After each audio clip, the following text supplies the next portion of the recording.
Welcome to Voyage the Geek for another week, the 10th of May, 2018. Joining me as always, Dan Miller, Rick Legato, Tom McGill. G'day. A panel of experts brought in specifically to deal with tonight's show. We thought it was going to be a narrative nightmare, and it proved to be beyond that. Shall we say, beyond repair, this particular film. And there's a lot to talk about, a lot to digest, a lot to break down and try to make sense of. Yep, I think our audience will be hearing a lot more swear words this evening. Yes, and that comes out of just being completely baffled as to the phenomenon that is the film that we're talking about tonight. And Dan, what is that film? Is my mic getting through? Mine is off. Oh, mine's on now. Oh, hello. Yeah. Aha. Aha! Welcome back. Welcome back. So, Dan, what is the film we're having a look at tonight? Transformers 5. The Last Night. The Last Night. Yes. If only it was the last. But something tells me. Well, we'll see. Well, if Box Office Mojo has anything to do with it, they've already got a date for the next one. And there's a spin-off Bumblebee movie. Yeah. Well, this we'll have to discuss. This is yes. Okay. So last night, Transformers Last Night. That's correct. And we watched it in the Voyage of the Geek Megaplex downstairs. And Rick, this was your first experience in the Megaplex. Explain to people how we watch these types of films downstairs. All right, darkened lounge room, screen as big as a wall, headphones, 3D glory, and pants optional. Absolutely. And it's almost like an isolation chamber. What's yeah. the Maxwell Smart cocoon. isolation Cone of silence? Where for movies, I remember when the first time we did it was The Martian, and it felt like there was not another human on the planet when I was watching that film. It's completely isolating. I mean, the 3D glasses sort of block off the vision, so you don't get to see anyone else. And the audio just locks you into the experience. And you lose 7.1 surround, but it makes up for the full spectrum of audio. So you're not... Yeah, definitely. Yeah, and you get the bottoms to the tops. And yeah, it makes for quite an experience. But something tells me we wasted it slightly on this film. Well, actually, I think it's the only way to make this film bearable. The only I merit imagine that what it this would have thing been has like is the watching it on telly on a If- Friday night or something like that in the I bedroom. don't think I could make it No. through the entire film on a normal TV. I kind of enjoyed the experience simply because of the way I watched it. Yeah, But if I watched it on TV, like... you would have lost points. If you Yeah, want to enjoy that Oh. experience, there are better films in the world to enjoy that experience. with. I'm sure there are. It's destroyed that experience a bit because your first exposure to it, the first Yeah. time, That's right. was not the best choice of film, So we've if you can call it a film. had a bit of Call it a flick. a discussion. What we normally do is go through a film using the narrative of the film, or the linear narrative of the film, and how it's laid out on screen, as a pathway for us to discuss the nuances and the things we like about it and dislike and whatever. And it's a way for us to blueprint our way to the end of the show. Otherwise, we'll babble on forever, or we'll babble on for 10 minutes and not have a show at all. Unfortunately, the consensus was we couldn't do that with this film. Yeah, And we'll explain why as we go along, but we're going to depart from our normal format. And I've got a bunch of questions that we'll sort of try to get to throughout the show. That doesn't mean we need to rigidly stay with that. If you've got anything to say, guys, just offer it up. But it's a way that we can at least have some sort of progression through the thing. So any departure from our normal show, hopefully that explains why. And if you see the film, you'll also know why. And if you've seen the film, you know why. we couldn't really do it. I would like to start talking about the beginning of the film because that was the bit I enjoyed the most. Yeah. Well, before we get to that, I want to ask you a question, and I'm going to put it out here. You watch the film on a Saturday night, right? And then you go into work on a Monday morning, and someone says, "What'd you do on the weekend?" You say, "Oh, I watched Transformers last night." Oh, really? What's that about? Tell me what the film is about, and just keep it a water cooler conversation. Remember that the boss is not going to be happy if we're there for the 4 hours it would probably take to give it justice or sum it up in some sort of reasonable way. But try to describe for me, Rick. You can go first. Try to describe for me. Tell me this film you watched on Saturday night. All right, Transformers have become public enemy #1. Optimus Prime's gone walkabout. And the Transformers that are left, along with Marky Mark, have to save the world. And we discover there's some link back to the Dark Ages with, what's his name? Merlin, the Merlin the Wizard, and and the Okay, you're Knights of the Round Table. And you're 40 seconds in and you're drifting. Right? So you're going to have to hand it over soon to one of your partners in crime here. So who's next? Who would like to pick up? Because Rick's done a good job for the first 40 seconds. Got it started. But you can tell that he's waning. He's waning. Dan, pick I up. wouldn't be able to complete Rick's explanation. No way. Tom, is there, So anything, it is there starts- anything Rick left out there that There's a you big can fight recall? in the start. There's fighting in the middle. People fly through the air. Mark Wahlberg flies kilometers through the air. Mm-hmm. And in the end, things explode. Yep. And then they're happy. There, Are they happy? I don't remember. What was the ending? I don't know. No, there It just was- stopped, I there think. was music at the end There that was- sounded like it was happy It was music. count down a bit at the end. It count down. I there was couldn't like- remember what would have happened at the very end. What like, happened at the end? like They, the island, floating islands, and they stopped maybe floating. I don't know. well, the boss fight ended. The boss fight at Stonehenge ended. Yeah. Oh yeah, and, there's Stonehenge. Yeah. That's right. and they walked away from it, and I think they were happy. I think Marky Mark kissed the female. Ah, yes, there was a character. snog. There was a Mm. snog. There was snogging. Yeah. was Yeah, pretty much and Hannibal Lecter died. Oh, that's right. Ah, That yes. wasn't right at the end. That was somewhere randomly in the last bit. But yeah. Yeah. Yeah. And the rest is all visuals. I see Optimus Prime chopping 6 heads off in And one fell swoop. Rolling around inside a and fireball. rolling around and things flying through the air, and I see. All right, so if I'm your workmate that you've just told this to around the water cooler, Hang on, I have got a description I'm not for in you. a hurry to see the film. What have you got? I've got a description. Can you This win is me over? No, I don't. It's impossible. But I do have a description that I picked out from this guy's called Nate Zobel, I Yep. do believe.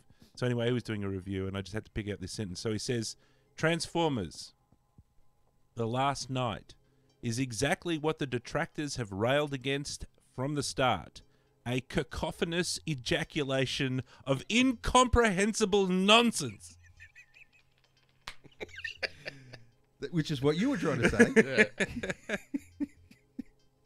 Okay, so it's clear and evident that this movie was a schmozzle. When we first watched it, because we watched it twice, you didn't. You missed the second showing, but I watched it twice in 2 weeks. Yeah. And The the things first you're time willing I, to sacrifice for Above the and show. beyond. that's right. The That's first amazing. time I watched it, I remember thinking it felt like a 2.5 hour trailer, movie trailer.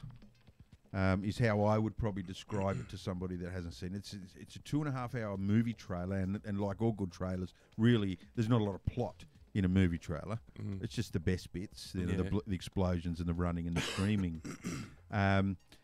And it also felt like someone was playing musical chairs with the directing, where and every time a new director picked the film up to do their bit, They weren't allowed they to look. weren't allowed to know what the previous person did. I think they had that game going on with the writers and the editors as well. It was like blindfolded musical chairs is how it felt for me. All right, so let's move on before we get into the nitty-gritty of the film. let's have a talk about public reaction, because it's been varied and it's been passionate. People have come out of the woodwork for some of the most poetic critique I've heard in a long time. You can't force this opinion on one film only. This is generally the case with this particular director. He's the most reviled and adored, depending on who you talk to. Yeah, yeah. And all of his films are utter trash. I will have to say that quite convincingly. And cut from the same mold. Like, he rarely steps outside the mold. Even like he did Bad Boys, he did Armageddon, he did Pearl Harbor, Armageddon, and did every Transformer film. He comes from a background of shooting music videos. Yeah. Big budget music videos. He did a lot of Meatloaf videos. He does flesh,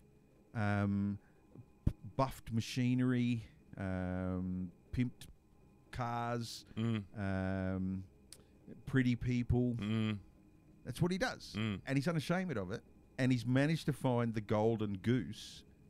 And he's a very wealthy man from it. Oh, hell yeah. And he's totally unashamed about it. Oh, yeah. And if you die tomorrow, go home tonight and watch one of these Transformer films and listen to the commentary. Listen to his commentary of one of his own films. Oh, I haven't done that. You've got to. It's one of the funniest fucking things I've ever done. I've seen one. He is a madman. Yeah. I've seen one or two where, for some reason, a bit like sort of George Lucas, the crew looked like they were worshipping him. Yeah. Like, he'd be strutting around and he'd walking down the street and everybody, hey, it's Michael, he's coming. Quick. Well, Tuck your shirt in. Michael's coming. The difference, you're right, and the difference between those two is the crew worships George Lucas, but he does nothing to perpetuate the myth, right? Michael Bay does, and he tells you stories in his commentary that I can hear him on the radio when I get out of my car and I'm walking to the set. I can hear him saying, he's here, Bay's on the deck, he's on the deck, he's here. Yeah. And it just gets me pumped for the day, and he spruiks about no other director does as many shots as he does in a day. Well, yeah, continuity is the problem that comes from that as well. We have quality and we have quantity. Like, two people who have a conversation in one of his films, and one of them is backed by rain clouds, and the other one is backed by some Bahamas. Filmed in a different aspect ratio. Because he makes so many shots, but definitely do a commentary from Michael Bay at least once in your life. But yeah, his formula is never changed, and I don't think there's any. And you have to say, why would he change? No, it's just no, exactly. Yeah. He gets the gigs, and makes money. he makes a shit ton of money. We'll get on to money, but this film even made money. And I've got some theories. We'll discuss some theories as to how this came about. But let's talk about the public reaction. You've read some reviews. What are some interesting things that you found listening to other people's reaction to this? All the critics that I read panned it. The most positive thing that I read about it, and this kind of is on par with kind of my experience of the film, is that it's trash, but the sheer spectacle of it is amazing. Well, the spectacle. Of course, no one needs to sit through 1 hour and 48 minutes of it. 2 hours and 48 minutes. 2 hours and 48 minutes. It's like fireworks that go on for 45 minutes. Yeah. You get desensitized, and at some point you just stop caring one iota. And it's beautiful. He does such good shot composition. He just creates such majestic shots. That's where he's really good at. He has breathtaking ability to create visual, stunning work. Earlier at the show, I said I wouldn't call it a film, I'd call it a flick. But actually, I regretted it when I said it, because what is a film? A film, as opposed to a movie, is something that uses cinematography to as a medium. It tells a story in such a way that you can only do visually. You can't do it in any other way. So he uses the camera really, really, really well. But you're right; it's just too much of good stuff. It's just and there's you don't care. nothing you stop else hating there. it. Yeah. There's nothing other than that. Yeah, it's sheer spectacle with nothing else, that goes on for a really long time. Well, Tom found a very good video series on YouTube by a young Oh, it got- lady. yeah, I yeah. can't remember her name. And I we'll didn't put a find link. it. We'll put a link in the video notes for the show Was recommended to me. because it's brilliant. She uses Michael Bay's work to Lindsay Ellis. Lindsay Ellis, and we'll put a link up.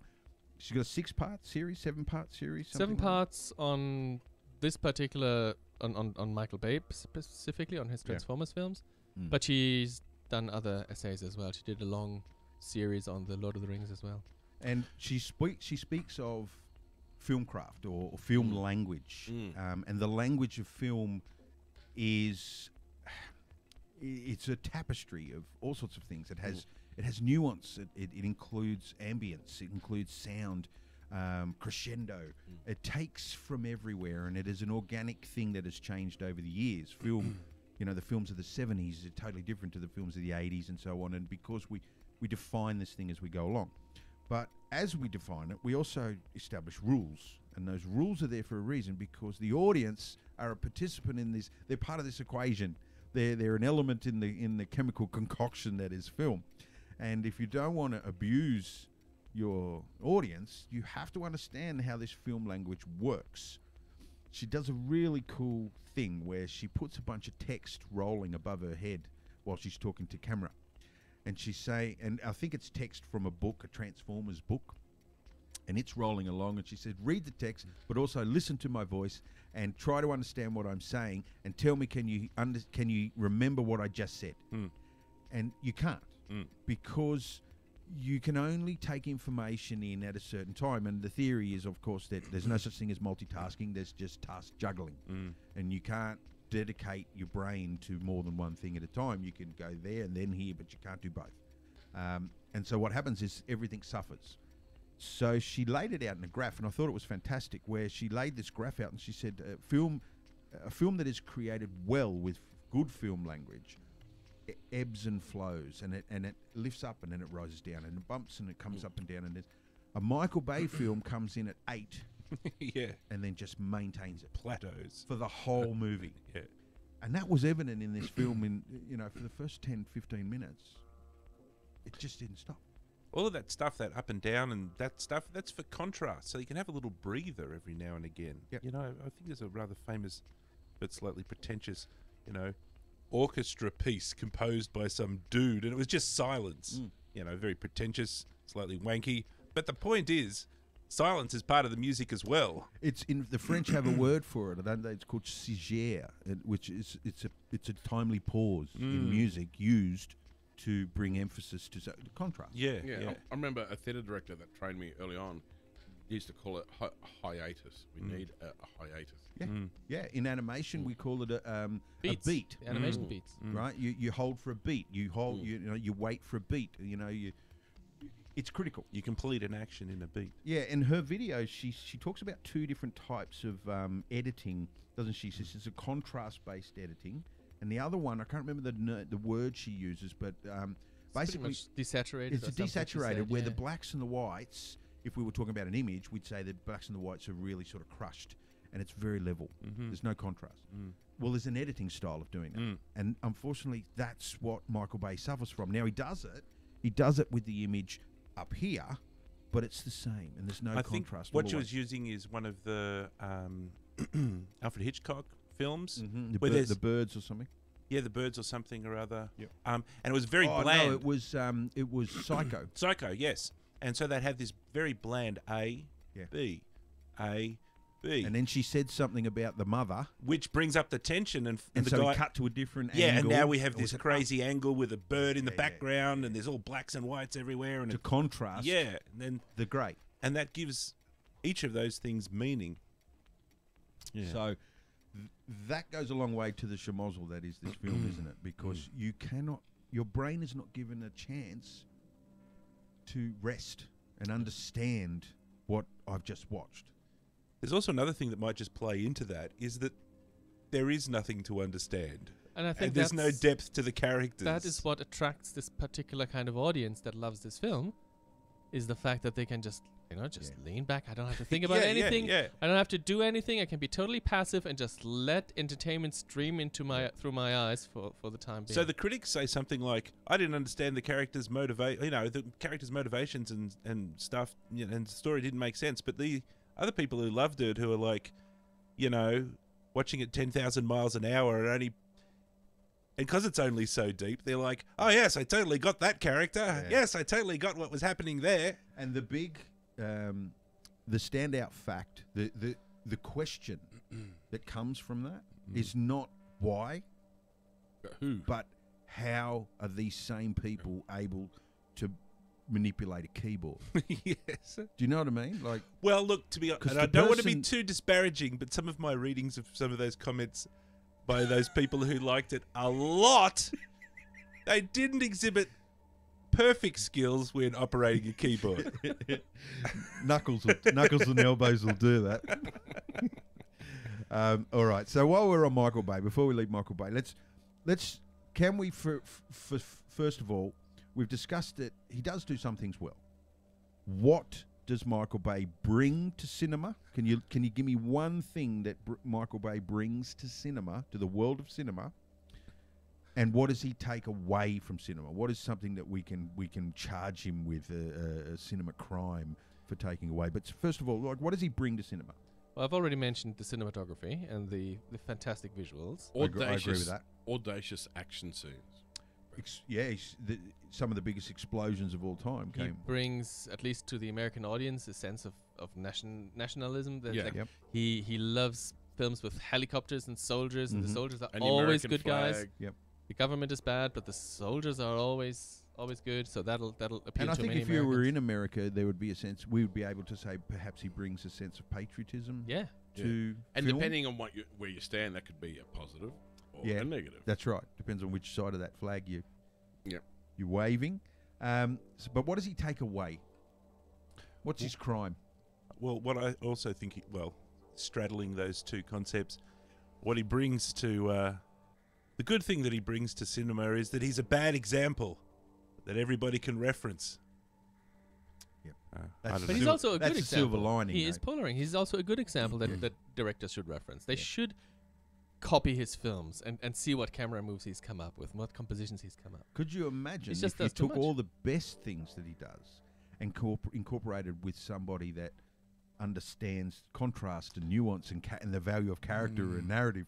Would it work? I don't know. Can you do that? Are People you do allowed it. to do that? People do it. He has learned. He has gone to film school. He has learned how to compose shots and how to do it well. People have done fantastic films without and this is the thing that he sacrifices. He sacrifices my empathy for the characters. Mhm. He doesn't let me engage with the characters. He doesn't make me as an audience care. Yeah. And that is one of the most important things in storytelling. But I don't think he wants to storytell. Mm. I think what he should do is just blatantly make a movie, and maybe he's done that already with his film. Just blatantly make a movie without even trying to tell a story. Just do I think that's Michael what this Bay is. film. Yeah. Yeah, and maybe that's what this is. Yeah. Yeah. What you're arguing for is the three-dimensional chess, that he's on a hyper-different plane and he's got his shit in a pile and he's got it all worked out. I think there's another explanation of the facts, and that is, no, he doesn't have his shit in a pile. He's just... And he's worked out that he doesn't need it. He doesn't need it. So what he needs, he's True. got worked out. True. He's got that one thing that he does really, really well, and that's all he does, and he doesn't give a shit about the rest, and his success gives him The problem is that he's successful with it. The Yes. problem are the people That reinforces who the bad keep reinforce that because That's they why- throw all their money at them. Yeah. That's the problem. I don't have a problem with Michael Bay. He can do whatever he likes. I have a problem with I have a problem. him getting away with it because there's all these, for the lack of a better word, sorry Yeah. to say, but these morons Yeah. out there It's that a Trump, actually enjoy It's a Trump thing, isn't throwing it? their money Like, at him.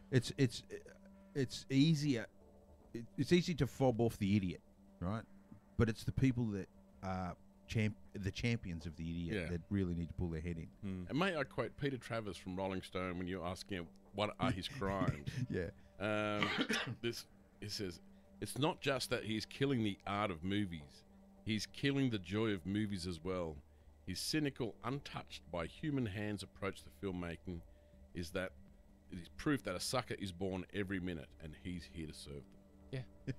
And I think that is what's annoying, is that he's starting to train new audiences to appreciate shit. Yeah. Yeah. You know? That's right. Yeah. Yep.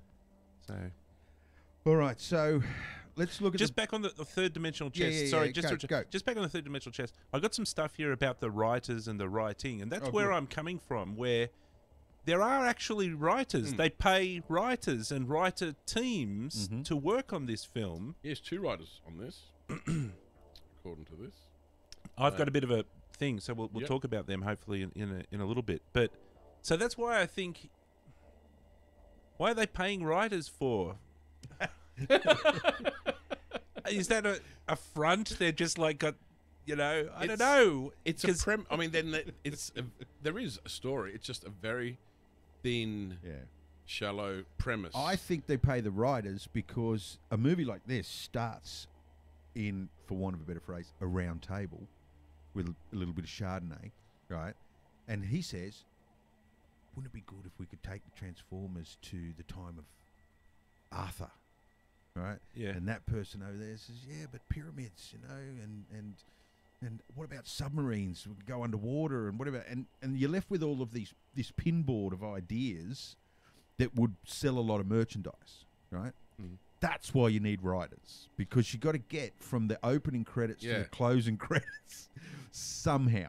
So to sort of strengthen what Tom was saying about not caring about plot or character depth or anything, that means he probably actually has to actively be fighting against that. Because if the writers are saying, look, I've got this really cool backstory for one of the characters. You see, they started off their life as an orphan, and then they lost their favorite puppy, and then Michael Bay's like, whoa, whoa, whoa, whoa, whoa, whoa, whoa, whoa.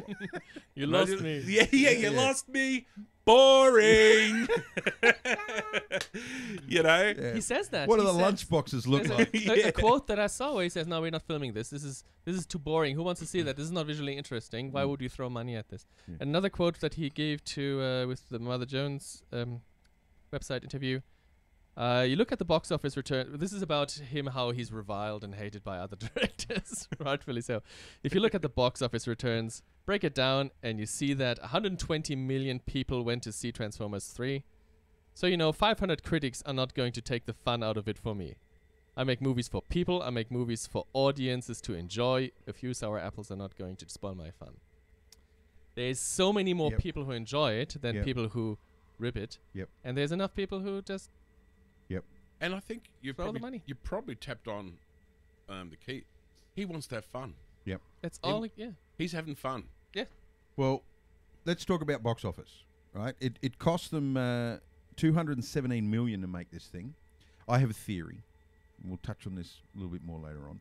Especially when I was watching some of the scenes that were included, some of the shots that were included in this film the other night. They started to, coming from the person that sometimes has to work out the importance of a shot because can you afford it? Can you, like the budgets and schedules and things like that? You start to look at shots and more than just their art, their creative nature. You start to look at them as a business, and you look at it and say, how much would that have cost, and why was it in there? And I've got a theory that if this cost 217 million, I think 100 million of it, close to it, and something rings a bell about an article I read once. I think nearly 100 million of it went to Michael Bay. Should we get lawyers now? It's like nearly 90 million. I remember reading an article, and it stated something ridiculous at the time to me, that Michael Bay makes 90 million every time he does a Transformers film, and that's why he keeps making them, because he makes ridiculous amounts of money. But he also owns the company that makes the films, right? He owns the production house that makes the films. Universal was it Universal? Was it Paramount? Paramount. Yeah, Paramount. It is Paramount. Paramount is the distributor, but his company makes the film, and I think in cooperation with Spielberg. Spielberg's in there somewhere. Yep. Yeah, it's absolutely. He's in the mix Light somewhere. Executive director. and Robert Producer, Spielberg's house that does all the effects. Industrial. ILM. Oh, ILM definitely. Yeah, They're yeah. the biggest house that does this Yeah. film. But that 217 million, that's a lot of money, right? There's a lot of other films around, 110, 115, 120 million. That's almost double that. I've got a theory that most of that money, that half of that money goes to Michael Bay, right? Because I saw some shots in that film that served no purpose whatsoever, that had nothing to do with the narrative, that had nothing to do with a product placement, had nothing to do with a Transformer so I could go and buy it.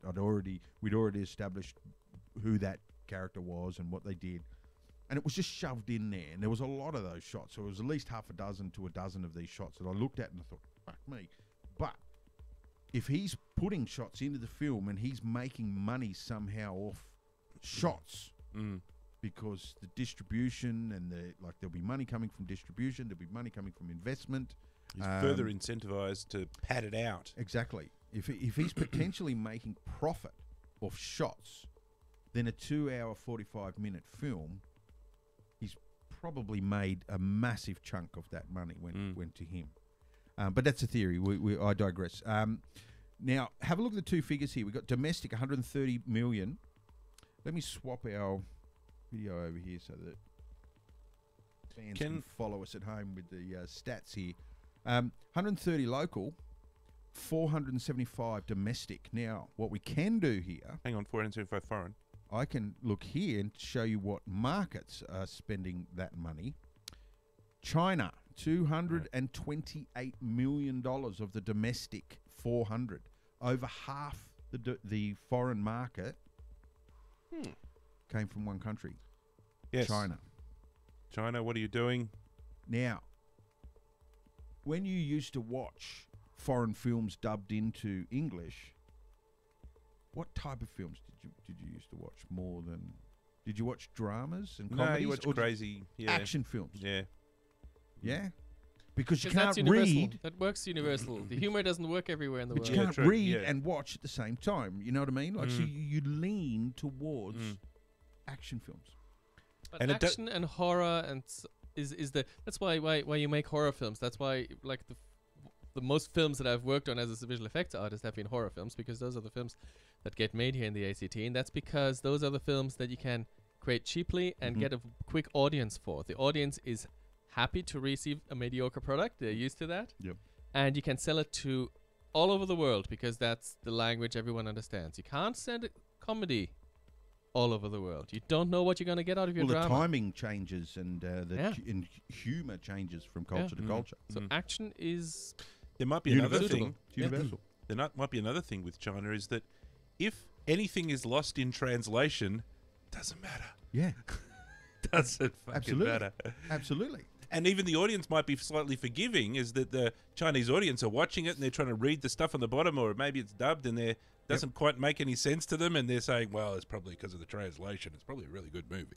Now they're in front by a long way. Look down the list there. You got 228 million China.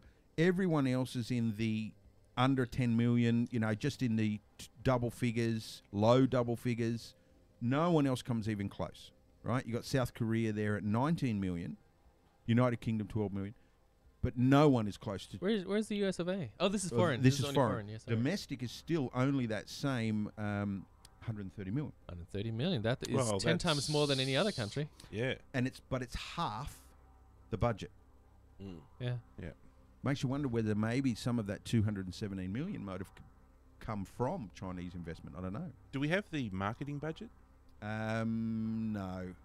But also, there's no subject that's explored. It's safe for China. Yeah, there's a lot of American true. flag waving, but Chinese are pretty much immune to that. Yeah. There's nothing that really needs to be censored out for the Chinese. Yeah, fair call. There's no topic discussed, so it's a very safe film. Like, it's quite violent and a lot of action. What's the? Let me see here. I think it's even in the It's PG-13, so it's not like super violent in the sense of... violence and intense sequences of sci-fi action, language, and some innuendo. But the violence is mainly kind of... But there's no Robot sex. There's no violence. drugs. There's no blood, is There's there? no blood, that's what I'm saying. Yeah. It's sort of robot... There's scuffs on people's faces and stuff. Yeah, but yeah. there's no Nobody... visceration or any of that sort of goodies. And Did we even see any humans die as a result of fighting, other than maybe Hannibal Lecter? we see people. And why does he die? Does he get shot or does he get a heart attack? He Or does tries just to die of fight the. boredom? He pulls out Single-handed. the lamest, tiniest laser gun in the world from the end of his cane Yeah. and decides he's going to take on mega robots. Megatron. Oh, does he? Yeah, And, he shoots Megatron. shoots Megatron with his thing, and then something bad happens to him, and Well, he. Megatron gets pissed and And blows him up. blows him up, and he flies through the air and lands in the Is crater. he the only one who dies in the whole film? Well, that we see. He, is yeah, actually and he dead. does die. probably. Like we Yeah, see him possibly. die. He dies front and center. Yeah, but not violently. It's movie He- No, death no. where he just lies down in the mud. He and lies says, down, he He's talks, got shrapnel holes, but no, makes peace with his maker. there's no gushing blood or any And of that sort of Cogsman stuff. says he's the coolest person he's ever served. Yeah, yeah. So if we throw it up against its predecessor, so this is Transformers 5 versus Transformers 4, and we can see some of the differences there. The budget was very similar. Where is the budget gone here? It's the lowest grossing Transformers film. Is that the top, Dave? You just scrolled past Oh, it. did I? Yeah, yeah. It's Where's the, the in the, budget? the big fat one in the under Oh, Transformers 5. it's bold. Yeah, the bold one. Yeah. So it's around about the same budget, but this film sort of domestically grossed about half of the previous film. The previous film was the first film with Marky Mark. Yep.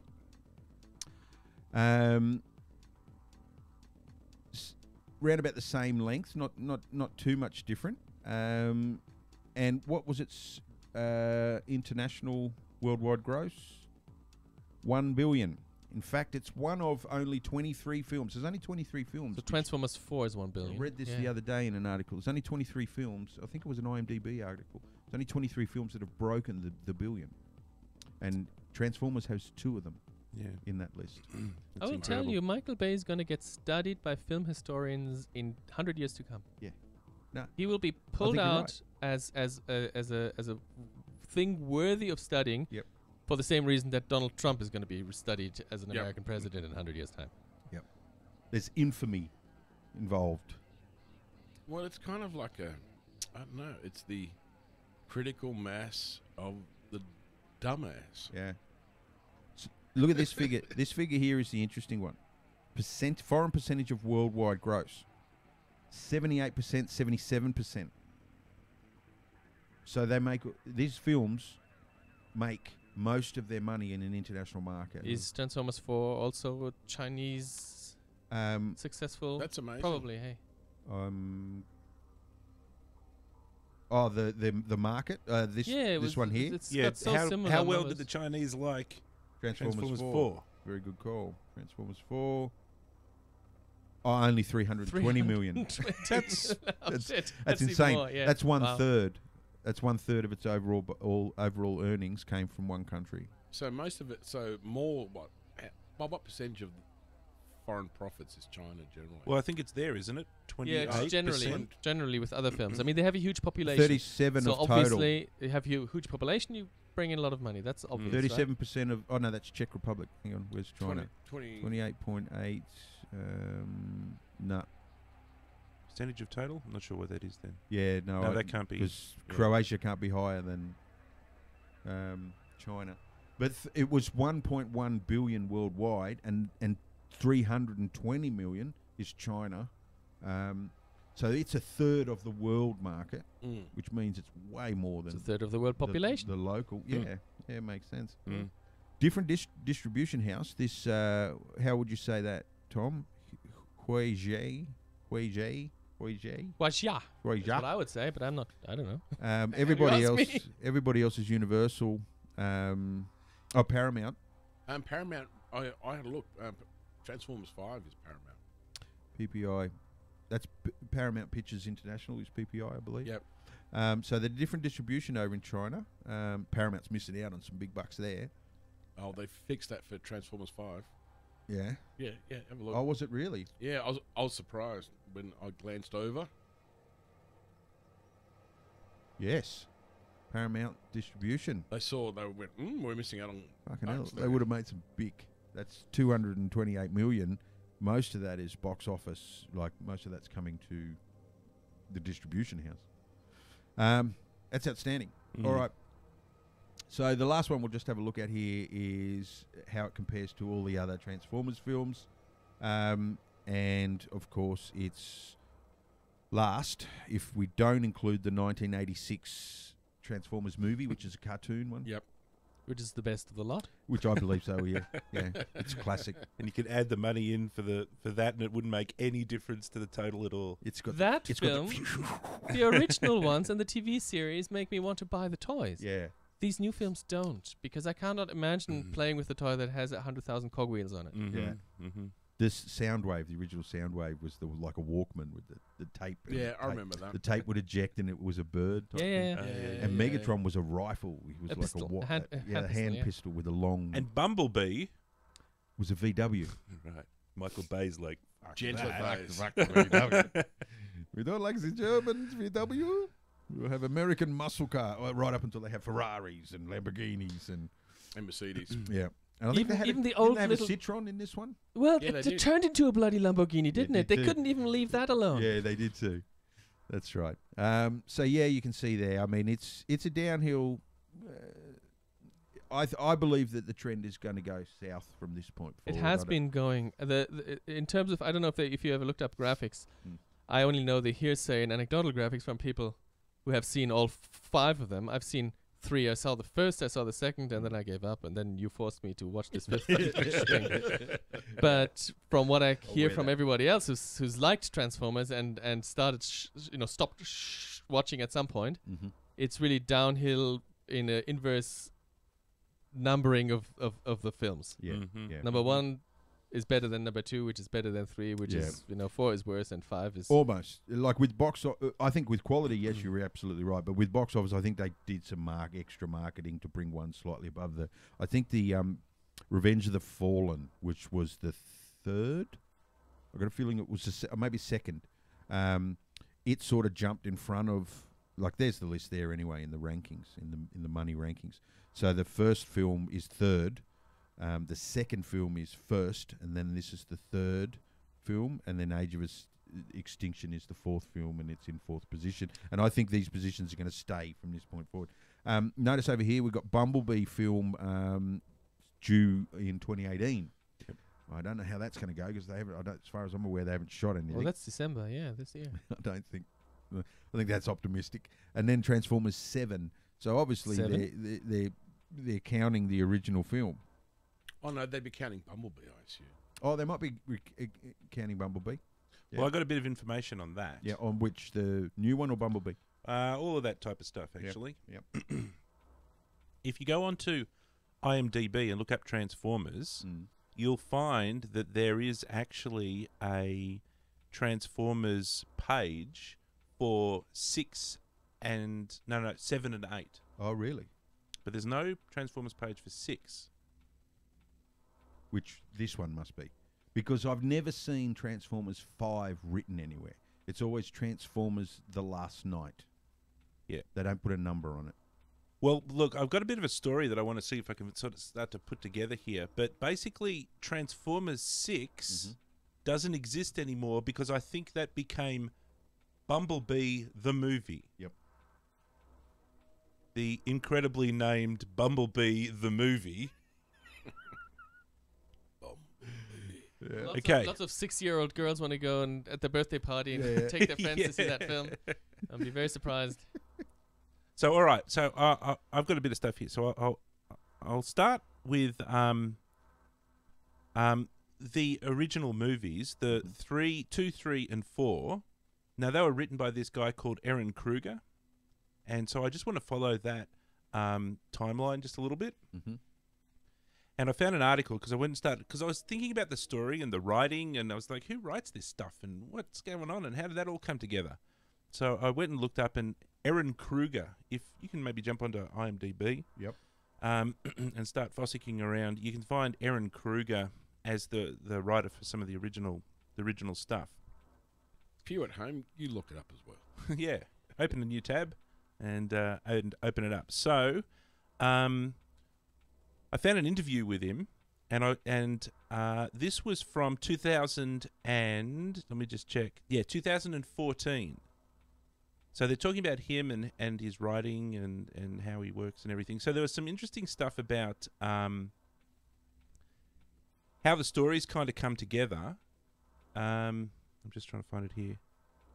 Yeah, I'm very curious about. So this is the reporter asking. Very curious about how the projects have changed along the way. For example, did you ever come to a place when you're discussing this stuff with Michael where you say, "Wait a minute, this isn't working. We're going to dramatically change the story"? And Kruger responds, "Well, from my perspective, there are a lot of changes along the way because I'll pitch things and some will be approved and some not." Laughs.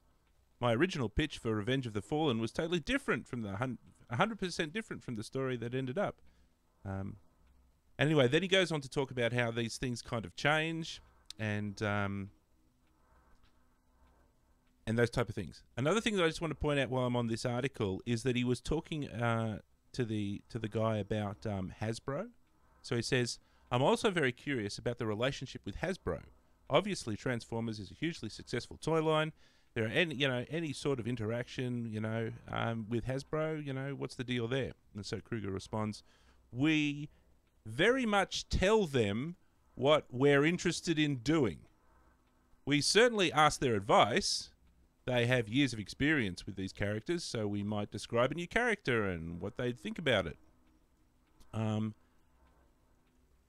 We've never done all of the movies before, and they've never had any kind of veto power or anything, but they're just a fantastic resource." So, they don't talk to Hasbro very much. Mm-hmm. Interesting. Okay. So, I'm just laying a bit of a base work here.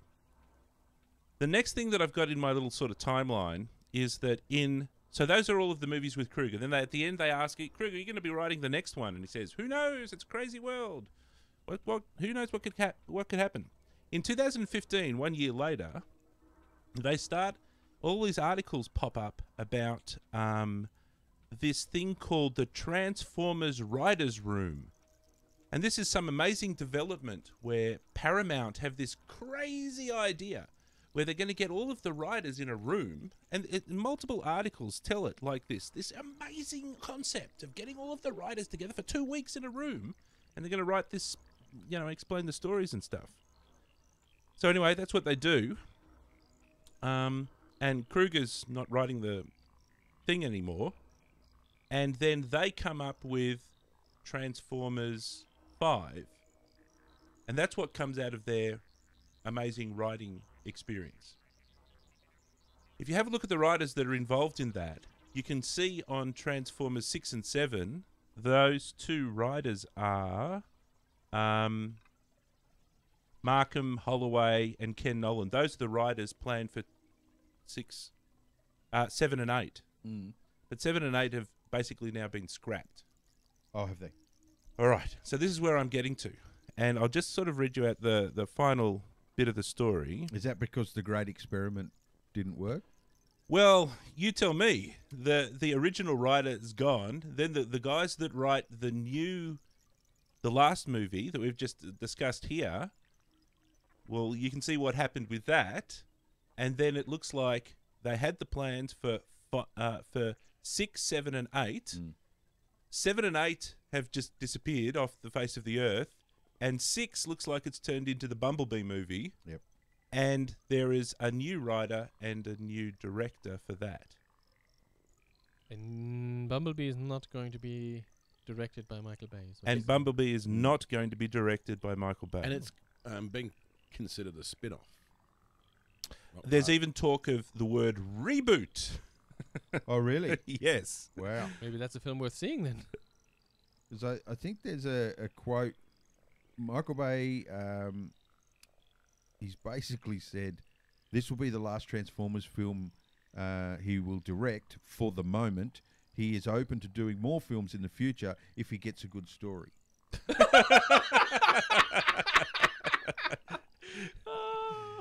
So, in true Bay format, right? He's not following him.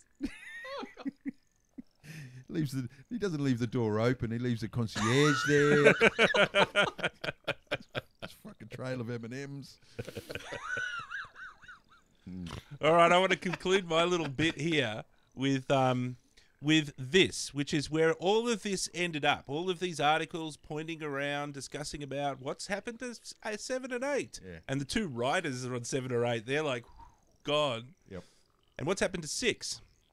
So, this is from TFW, which is Transformer World, the website for all the Okay. Transformer Yeah, fans. yeah, we're getting serious now. Okay, then. So I just want to read that. This is fairly short. This is not something we thought we'd hear today. At the Toy Fair at Hasbro, Hasbro has specifically stated that a new team at Paramount will reset the Transformers live-action thing with the release of the Bumblebee movie. Sure enough, the company has removed Transformers 6, the sequel to The Last Night. Additionally, there is no Transformers live movie listed for the foreseeable future. So it's all been scrapped. But this is the line that I found most interesting. Furthermore, a new agreement with Paramount will have Hasbro having greater control of the movies, including greenlighting the movie projects. And they'll be spending a whole bunch of money. Wow. So they've probably seen the Marvel model where the property takes back creative control of these vehicles a little bit more. I think they might have got away with things for a few years and the money kept rolling in, and then you see this type of investment versus its return, put it against what they're used to getting. I don't know. Or maybe they got a deal that they thought was good for the initial movie, right? And they thought, $20 for all our IP? Yeah, sure, take it. Awesome, we're going to have our IP. And we're going to get $20. Yeah. And then they go and make billions off it. Well, And then they're like, shit. they certainly weren't a struggling IP. Like, Transformers have been on telly in so many new iterations. There's Beast Wars, there's all these different iterations, and the old school stuff is still quite popular. I mean, I haven't seen many toys. There's a Well, lot they of don't movie lend toys. themselves so well. You to can't. No. No. And I've got a feeling that's what's behind it. Yeah. It's making Michael Bay a lot of money in Paramount, but it's probably not bringing in Yep. This is what the I'm bucks saying. that Hasbro wants. Yeah, and Maybe they're Hasbro singing, want to diversify a little bit because Marvel sell comics. But right? also, I But mean, can guarantee look most at of the their money is not Transformers. coming from comics recently. Yeah. And I think that they want stuff that's going to help them sell toys. Yeah. Because Yeah. those things don't, as Tom mentioned before, they don't translate to great toys. Not really, no. and they're probably not even really focused on the market that Hasbro's. No. Right? They're not really kids' movies. They're these action-packed, Exactly. I don't know, Michael Bay. And that brings up something that we should talk about here. And Tom brought it up in a conversation earlier today. Who is the target audience for this film? I have a theory. Tell me your theory. Thinking about it on Monday, actually, I was trying to get my head around this film, and yeah, the fact that I kind of enjoyed the experience a bit, and then I realised it reminds me of watching a frantic first-person game, not playing it, but standing over someone's shoulder watching them play. And I reckon it's really the young, well, when I say young, early high school To mid gamers and male gamers. So in mid this- mid-teens to mid-20s. oh, mid-teens, like, yeah, mid high school. Yep. Because that reminds me, it's a first-person shooter, definitely- heaps of action, but there's no story. It's just Yeah, it's definitely the statistic that I want to see is out of those, $100 millions, Yeah. who paid them? What's the demographic? That's what I want to see. And you're probably right. It's probably mostly male adolescents. because They keep that But stuff just pretty guessing. stum. They don't share that information readily because that's the formula. If you can work out who the demographic is that are going to watch your films and you're making the money, then you know exactly how to market and know where to go, and that's a science. And there's a lot of money involved there, so it's not easy to find that information. it's we almost can speculate. I know that the Michael Bay films started, and this goes back to Bad Boys and Armageddon. It's really that late teens into the early 20s male audience. As we've gotten further into the series of Transformers, it looks like we're shooting for the female audience to be inclusive there as well, with Mark Wahlberg's biceps brought on. Brought on board, because think about the first Transformers film where you've got the dweeby high school kid. He's Yeah. funny, but he's not that smashingly looking. Yeah. Next to Megan Fox, And then you've got this film where the male, you know, they Yeah, it's true. start to pick up a little And bit. all the handsome soldiers. Yeah, yeah. What's his name? Chiseled chins. Josh. What's his face? So that it's hard to know. I mean, 1/3 of your money is being made in China. What's the demographic in China? Like, who are the people in China watching it as well? Is it totally different? Is it a totally different demographic? Is it kids? Is it 12 to 14-year-olds that are spending all the money at the cinemas in China? I don't know. Because the story is like a really... But I can't tell from the film who it's Yeah. fucking geared at, and that's the problem. That's why we're discussing it, because normally you can watch a movie and say, oh yeah, I know exactly who you're marketed at. I don't know who the audience is in this film. Yeah. Yeah. So, write I just in, know it's let us nobody I know. know. Send us some comments if you've got any ideas, because I've got no idea. Because I can't back. I've only got a rough, loose idea, but I don't have a lot to back it up No. because it's not on the screen. Tapping into that gamer sort of let's play audience, that's a good thought, but again, that seems like three-dimensional chess that's way outside the scope of the people we're... Beyond. Do you think Michael Bay knows what a let's play is and this person? Well, I don't know. I'm talking about the sort of people that like to watch Twitch TV and just watch a game played. Yeah, no, I totally understand what you're saying, and I think it's a really good thought, and you're probably right, but I don't know if that was designed beforehand.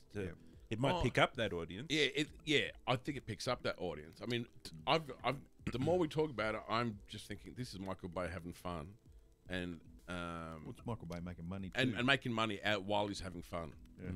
And he's not being held to account. Like most directors are held to account. Like you screw up a couple of times, whatever, and then the world comes down on you, and people won't finance your fucking films. He's still getting 217 million thrown at him, like Because he doesn't fuck up. Because what counts is the money. That's his making profit, and he could announce the next one tomorrow. He could say, "Yeah, bugger it, I'm going to do another one." They'll still throw 217 million at him, Yeah. without a problem. People how want a much is it spectacle. him That's having all. fun? How much is it him basically masturbating in public? Try to put that out there. Yeah, I know where you're coming from. And then how does he get so many talented people on board? There's Money. Anthony Hopkins is in this. Money.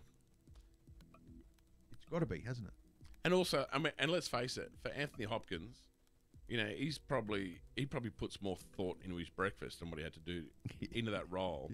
So he's probably making big money, and for him as a proper actor, he just walks up, puts the clothes on, says a couple of lines, and pisses off back home.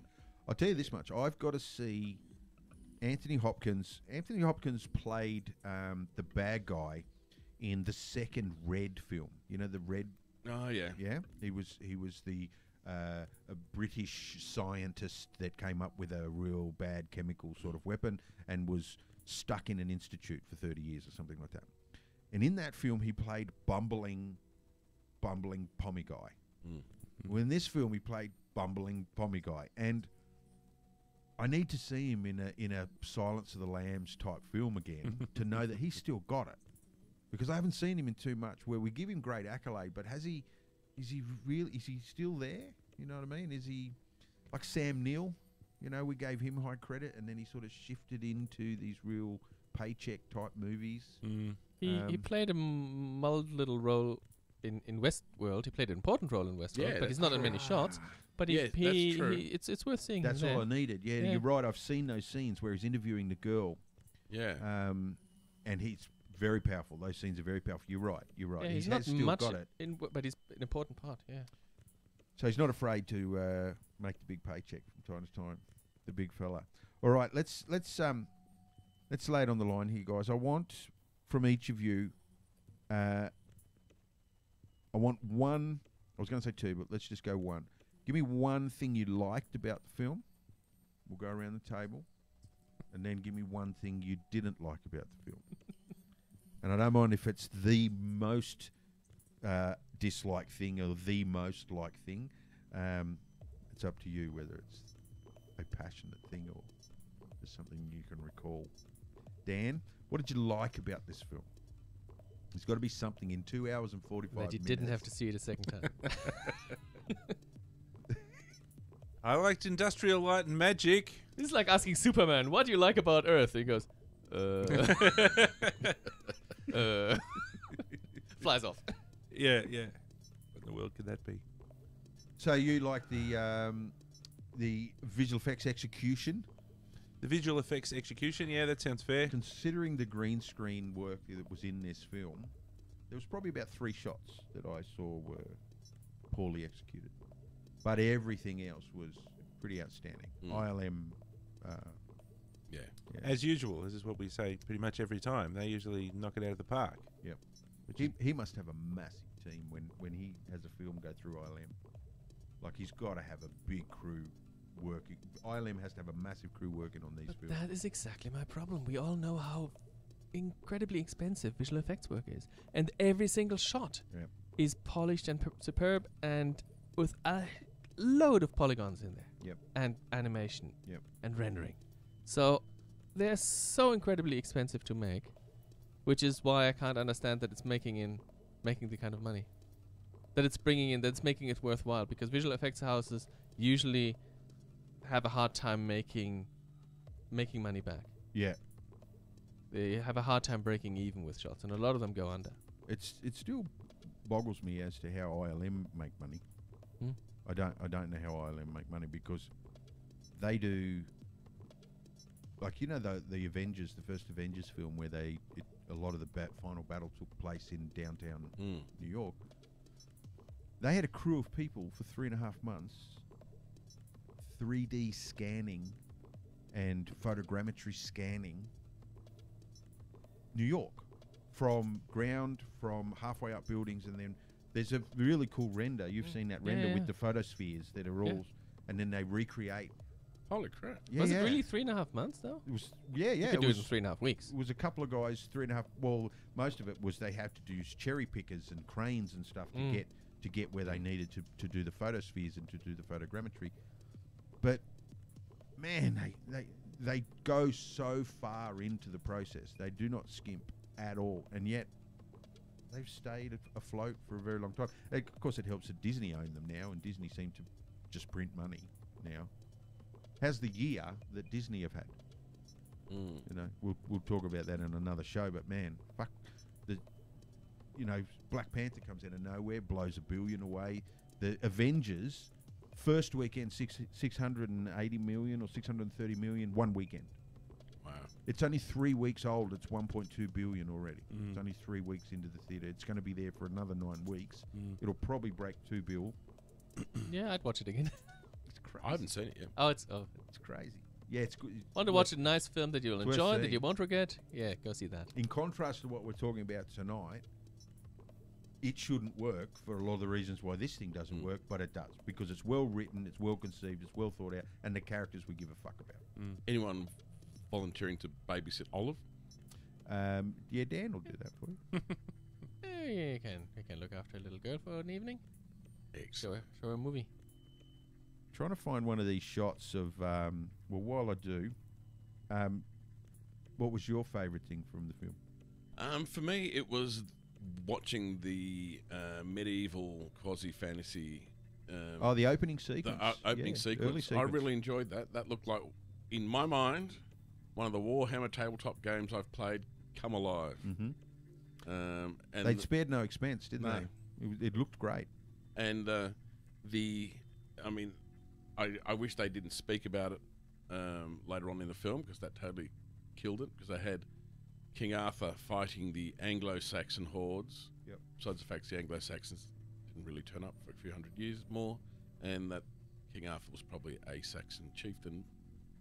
But anyway, putting that aside, You're lamenting historical inaccuracies. yeah. Look, it's American films and things, geography and history is not their strong Important points. in any way. But I enjoyed watching that. It was really like a Warhammer game come alive. So, Tom? After the opening in the Middle Ages or the Dark Ages, the first encounter we have with the modern world is these couple of kids that break into some closed off the Forbidden ghetto, Zone. the Forbidden Zone, right? And there's military there, human military that looks after the Transformers or hunts for them. They have these 2-legged mechs that stalk down the streets, and it seems funny in a Transformer film that I would say, the things that I really enjoyed seeing are these mechs. Yeah. They're much simpler. They're more like an Ed 209. Yep. And Well, they were human liked built, them. weren't they? They were yeah, military.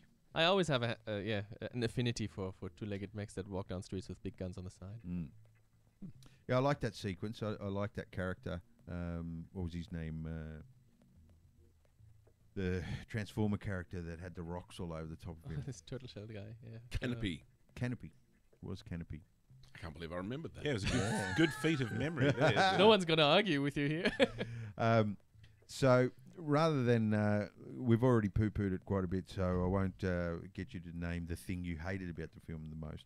But you've named one. Give me the name of 2 characters from the film. This is really difficult. Well, it's going to be more difficult for the person that goes last. Bumblebee, and Optimus Prime. All right, I've got a story.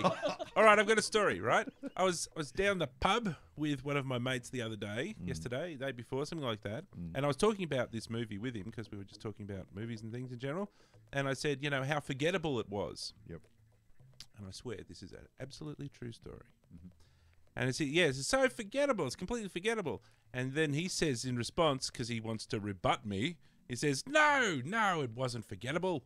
And I said, well, name some characters, like that big robot truck, is what I said. And he said, like Maximus Prime. And I'm like, dude, his name's Optimus Prime, you idiot.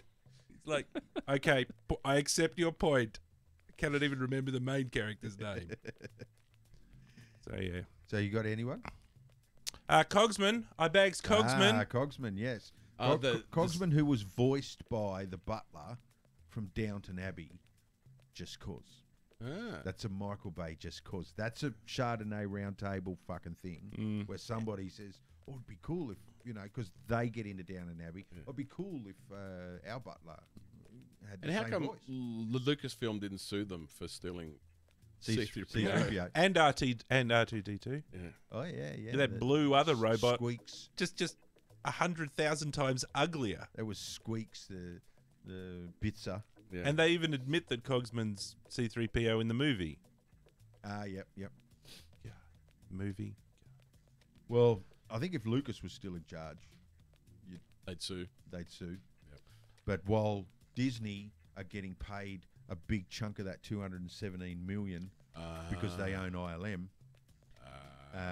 they're not going to. So, in answer to your question, I can remember Maximus Prime, Cogsman, Cogswayne.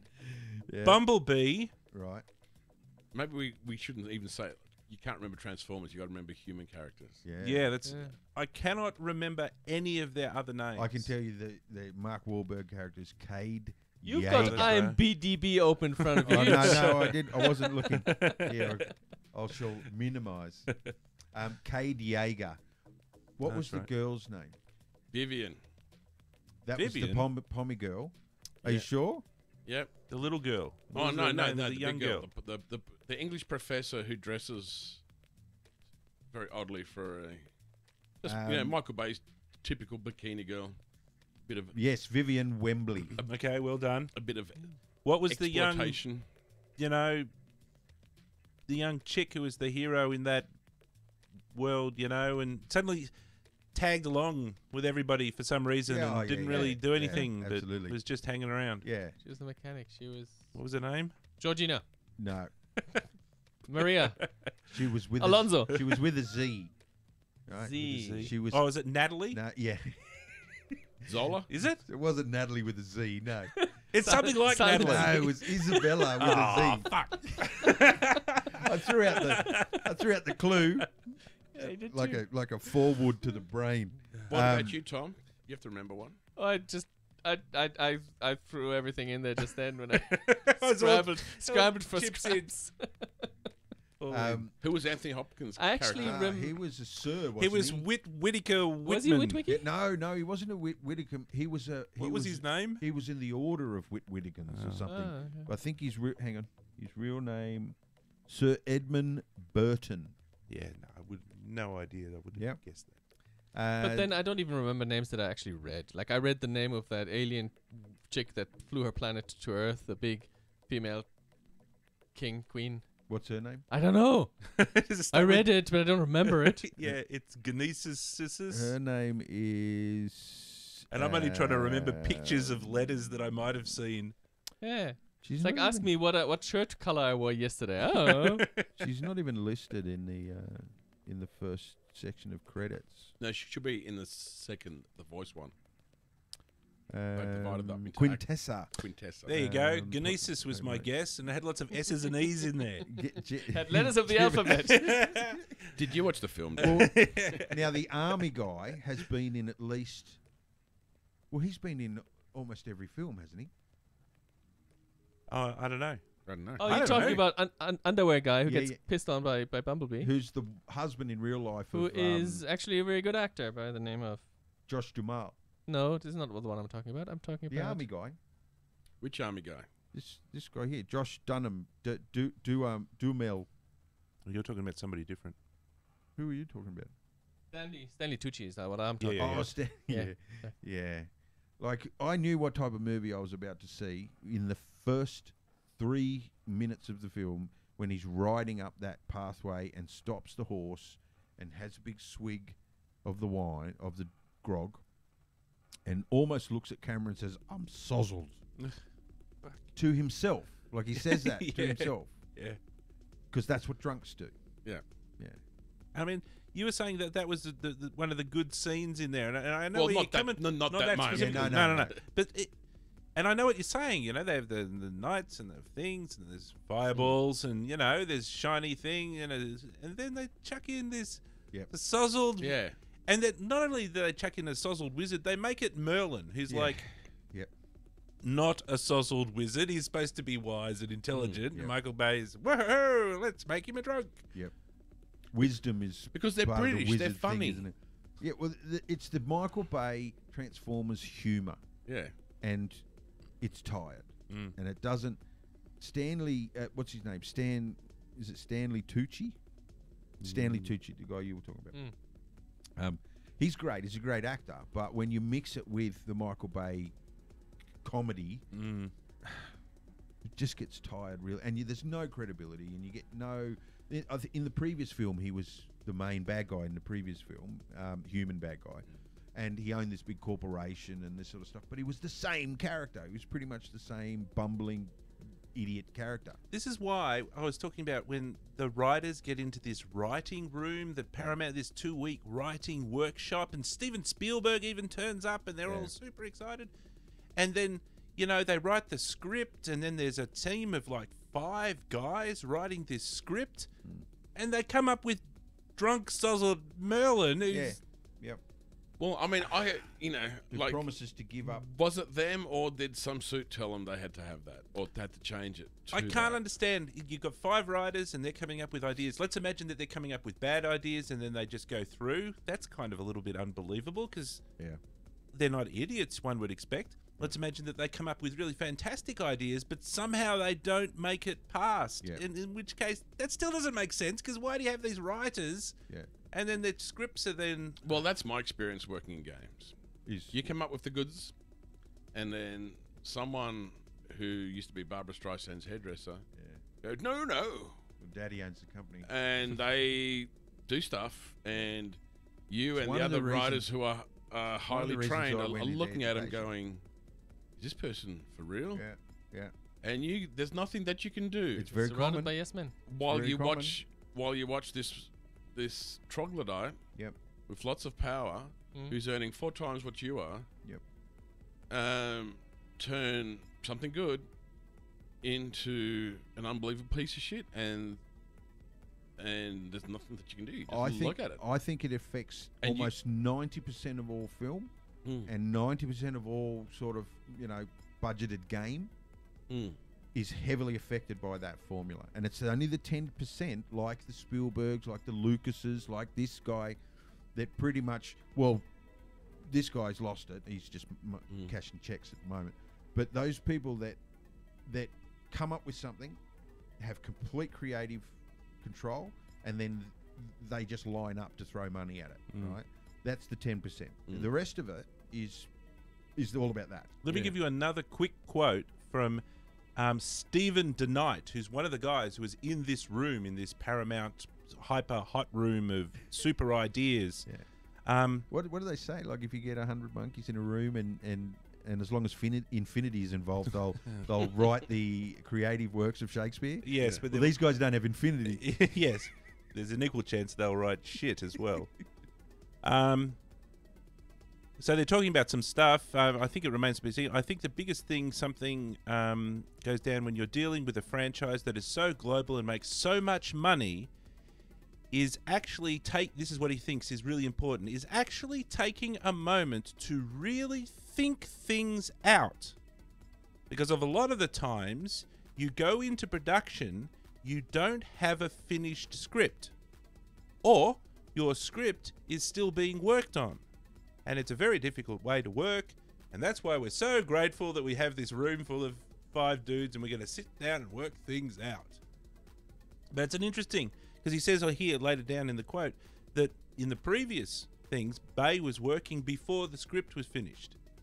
He was preparing and organising and getting things and no script. Yeah. And so this is the jigsaw puzzle I'm trying to put together, is that eventually after all of that, even though they're making tons of money, they suddenly decide that they need this writer's room to put this together, and then this is what happens at the end. Yep.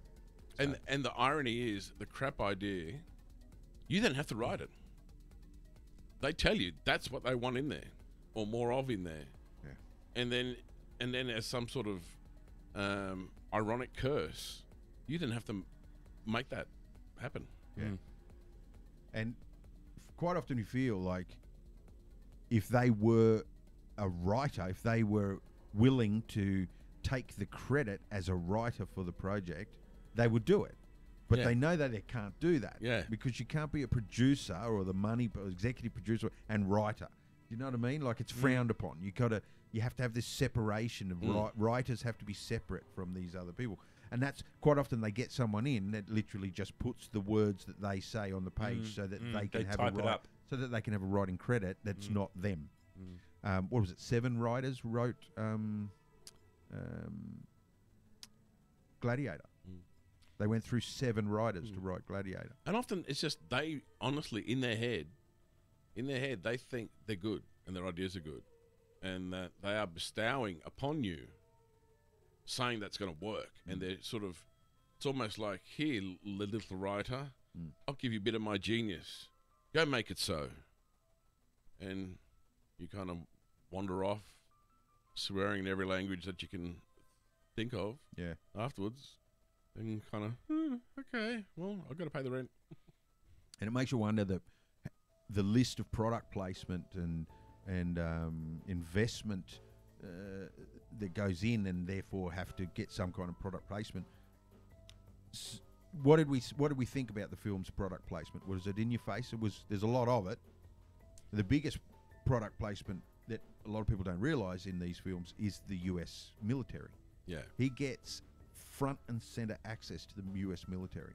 They're real soldiers. They are real people from the military that are gabbling away on radios in the background and kicking doors in and things like that. They shot in front of 10 Downing Street. There wasn't a recreation or a backstage soundstage or something. He gets this unprecedented access because he sells it as product placement and gets away with it. Yeah, it's ridiculous. So it wasn't too bad in this film, or if we take Transformers doesn't he? Isn't there a beer one in there? I think I remember a whole fridge of Budweiser bottles being emptied at me in 3D stereo. And Caterpillar, yep, Mercedes, Lamborghini, I think Ford, yep, Citroen, yep. Although I don't know if I'd call that a positive product placement. That were the vehicle ones that I noted. There was the beer. I think there was also a lolly one, wasn't there? Or Pringles or something. There was some food product. Well, it's pretty terrible. I'm sure you're not confusing what you were eating while you were watching the movie. Just to, before we leave the character thing, right? Because I think that goes a long way to why this film is what it is to people with a bit of taste, right? That guy, the military guy, played by Josh Duhamel, right? The guy that's married to Fergie from the Black Eyed Peas. He's been in every Transformers film, or at least maybe not the first one, but he was in the second, third, fourth. He's been in every other one. What's his name in the film? No idea. He's been in every single one of them. No idea. He's on first name basis with Cade. Optimus. Nah. No idea. Lennox. Nah. Doesn't Still ring. doesn't- See never how heard it of doesn't even ring a bell, No. right? No. And this is a major character that actually pushes the plot forward. He's the guy that calls in the jets. He's the guy that got them on the back of the transport and dumped Optimus out the back of a plane with a parachute. And doesn't ring a No. bell. Just reading through the list here, I do remember that another character. Well, I didn't remember when you asked me, but the other one that I should remember is Lancelot. Yeah, But I mean, yeah. fucking cheesy Lancelot. Well, what about the black guy that was the business partner of Cade Yeager, the guy who comes screaming across the park? Now, remember when they got to Stonehenge? I need you guys to confirm this for me. They got to Stonehenge, right? And obviously Anthony Hopkins is doing some shit over there with his cane and he on his own. He went off the reservation. But these kids come screaming across the paddock, the little girl and the black guy with the glasses, and running with them is Optimus and all the other Transformers. Yeah. You're talking about a shot that had bad visual quality. No, well, there was terrible. There was a lot that of was- foot slide. yeah. There was a lot of People foot were slide. But I Keeping couldn't. pace with the Transformers. The black guy is all of them yelling running out. at high speed.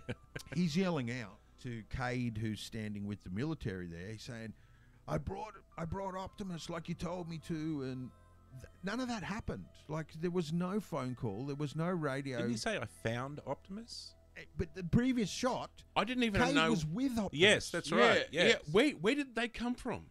See, Like that- I you said, don't even nothing makes any recognise that. sense. Yeah, like And- there's some kind of airport or something just up the road but, from like- Stonehenge. Like, why were they? How did they get there? How were they even in the vicinity? Like, wasn't he back in the United Even States? more surprising, why within few minutes of getting there are there suddenly Abrams tanks around Stonehenge? How did the tanks get there? Yeah, That's absolutely. what the Iraq Within wanna 5 know. minutes. It felt to me, and I think even in the notes, the trivia notes, it says something about they had a lot of trouble, and they shot a lot of material that never made it into the film. Thank Now God. it's a 2 hour 45-minute film. That would indicate that they had to reshoot a lot of material to make what they already had make sense, Yeah. and they threw away shit. Now I got a feeling entire sequences were binned, and it made no sense to me. I couldn't work out why this guy was running. And the submarine, if you know your geography, you know where the Thames River comes out into the English Channel, and you know where the cliffs of Dover are. Mm-hmm. They're not in close proximity to one another. Right? Remember history and geography.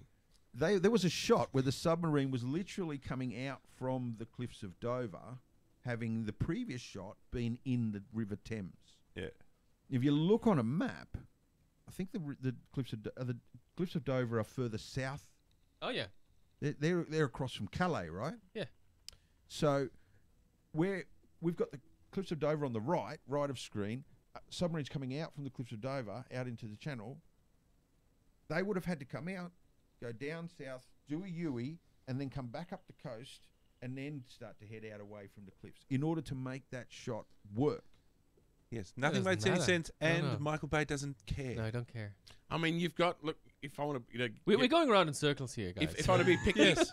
picky Yeah. historically, We don't need to prove this anymore. There's All right. people in plate armor in the Dark Ages. Yep. Yes. It'd be closer historically to have jet planes flying over the Civil War. Oh, look, I don't want to get too much off track, but I just got to take one slight side tangent. In Pearl Harbor movie, Yes. whatever that was, that called Pearl Harbor? I suppose it was. Yeah, yeah, I think there called was Pearl one. Harbor. Yeah. Yeah.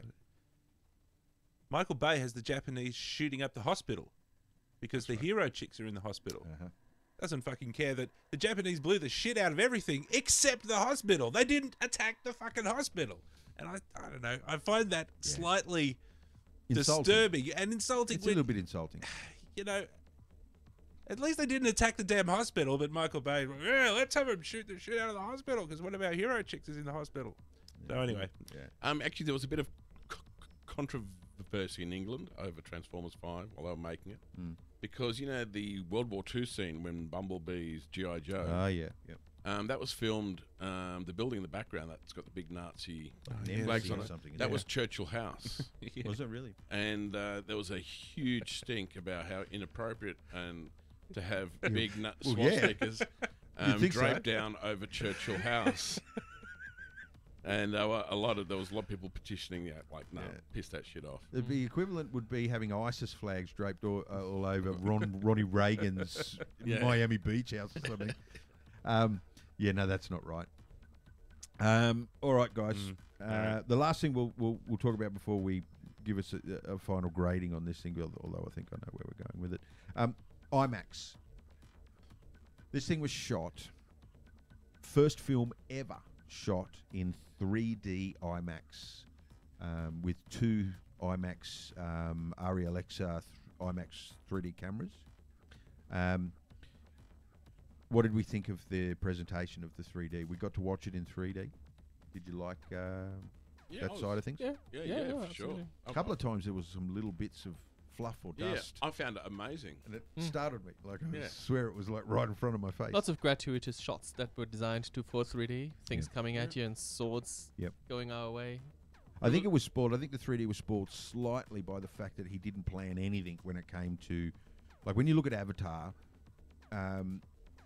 people getting nauseous and throwing up and all that shit was a thing. And Cameron worked out that there's a convergence point, and you can't keep shifting the convergence point around because it makes people sick all the time, and you can't have the focus object here and following shot there and then over here.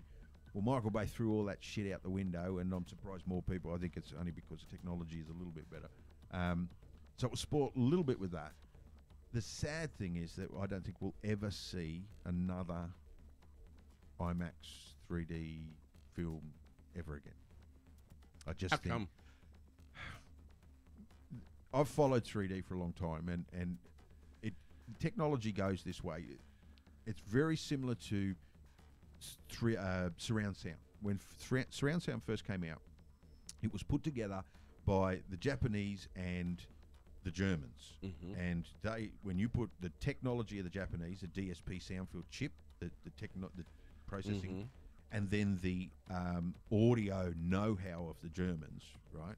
You put those together and you come up with digital soundfield processing. And what they did is they went into auditoriums, they went into churches, they went into all of these spaces, and they recorded the sound characteristics of that space, and they stuck it on a chip. And then when people made movies, they made those movies in accordance with that technology, so that the delay and how things worked with the different channels was all coming from the right place at the right time in relation to the film. But in order for it to work, you had to have an amp to deconstruct and send to the speakers this thing. It was brilliant. When you saw Terminator 2 on this thing, it blew my. I went out and spent $5,000 on a fucking kit just from watching Terminator 2 in this hi-fi shop, right? The problem is that every man and his dog hears it, but then they balk at the price.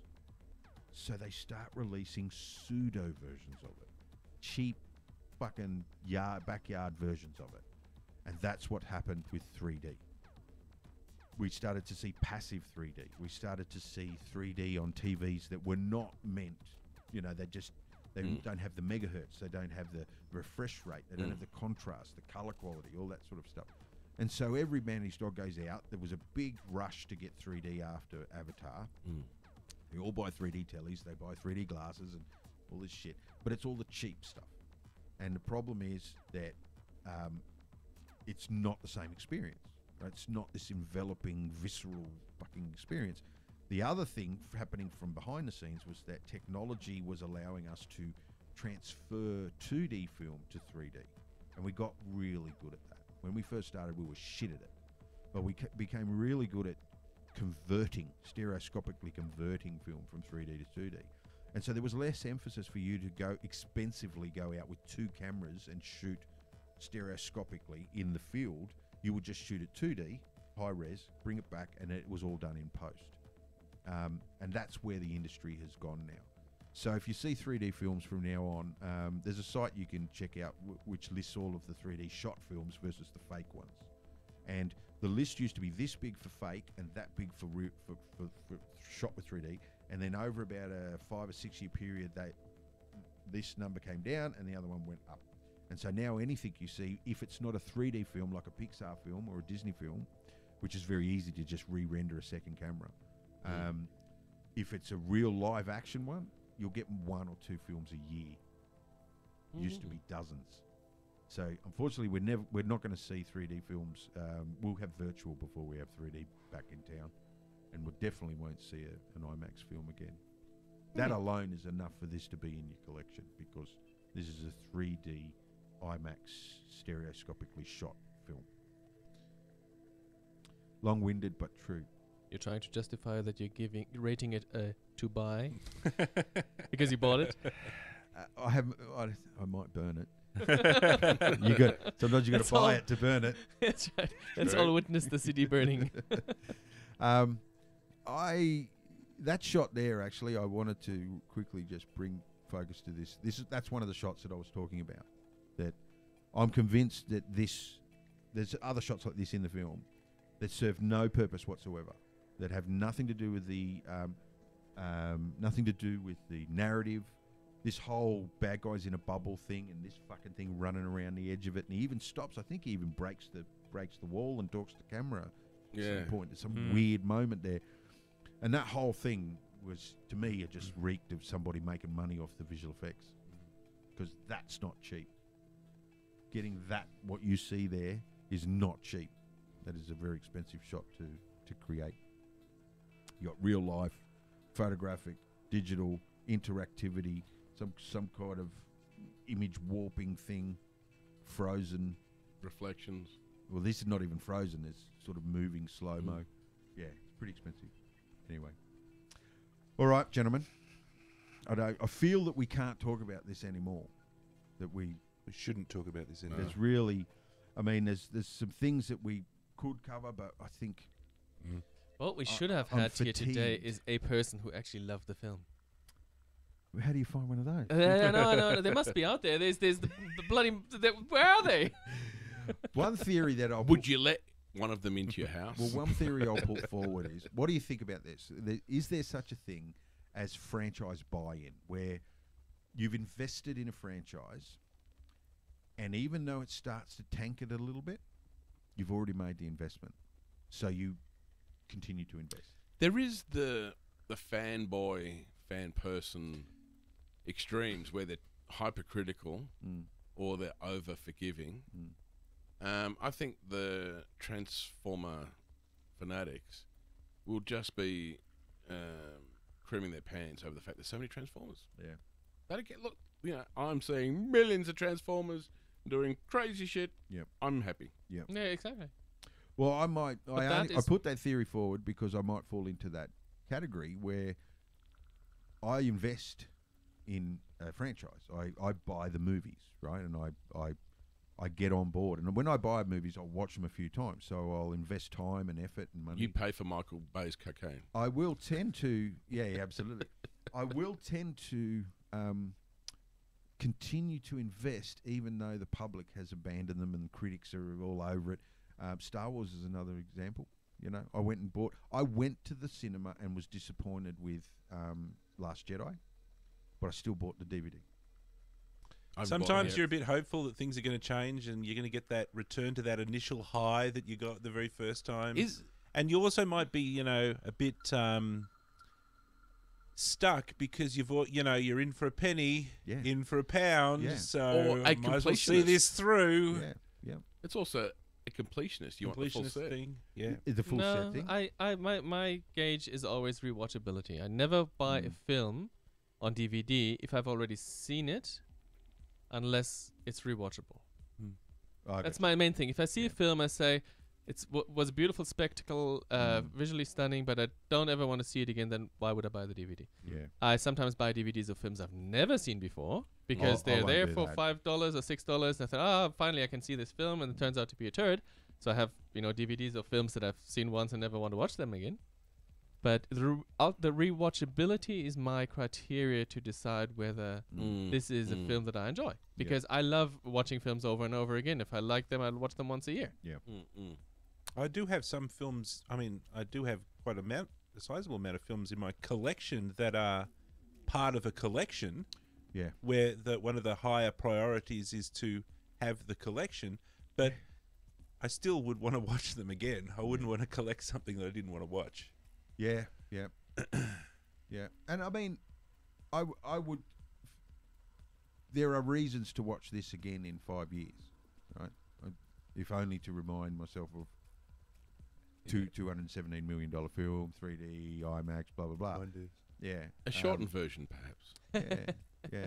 Maybe that's what we need to do is re-edit No, it's when your kids get older, you have to say, Mia, look, you gotta see this film. You gotta see what a truly bad film is. That's your excuse. Yep. That's for me an excuse to rewatch a lot of the films. Yep. I want to watch it, but the kids are already asleep. Let's try next week. Let's Yep. watch it early on Saturday with them. An interesting editing experience, I think, would be to just cut out every second shot, all the odd shots, And or see all what and you're just left chop with. them out, Yeah, what just you're see left what. and just see what See if you're left anybody with. notices. Yeah, does it make any difference at I all? think that's a great experiment. Yeah, probably. Yeah, it's a great Absolutely. idea. One experiment I really want to do as a group is take the first 3 Star Wars movies and make one movie out of it. A new movie or just a The long prequels? movie? Yeah, I want to take the prequels Oh, okay. and turn it into one movie. That'd be interesting as well. I'd love to see how we could, with all of our knowledge and background and understanding and everything, and try to craft together a movie and see if we can come up with something. All right, how are we rating this then? I bought it, but if I didn't buy it, I would only borrow this to see what it's all about. Okay. I wouldn't set fire to it. It doesn't seem right to set fire to it.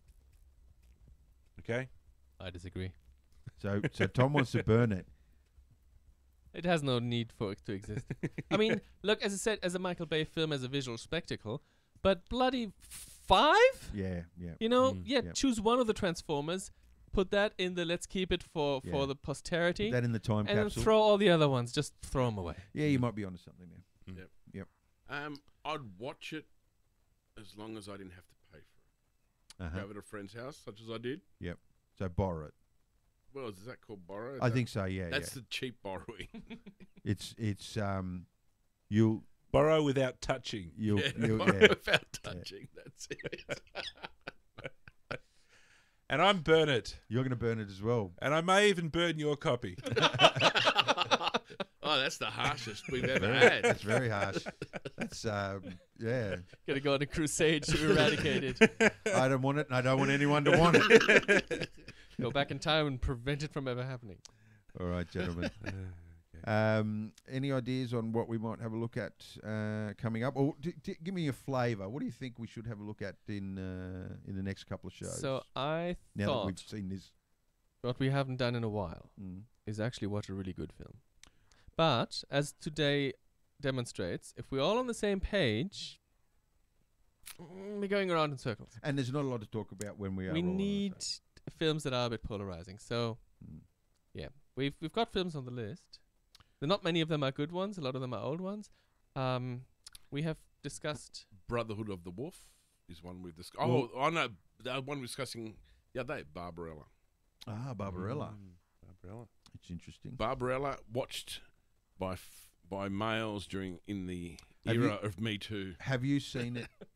Have you seen it since? I've never seen I've it. never seen it. I've only seen parts of it. There you go.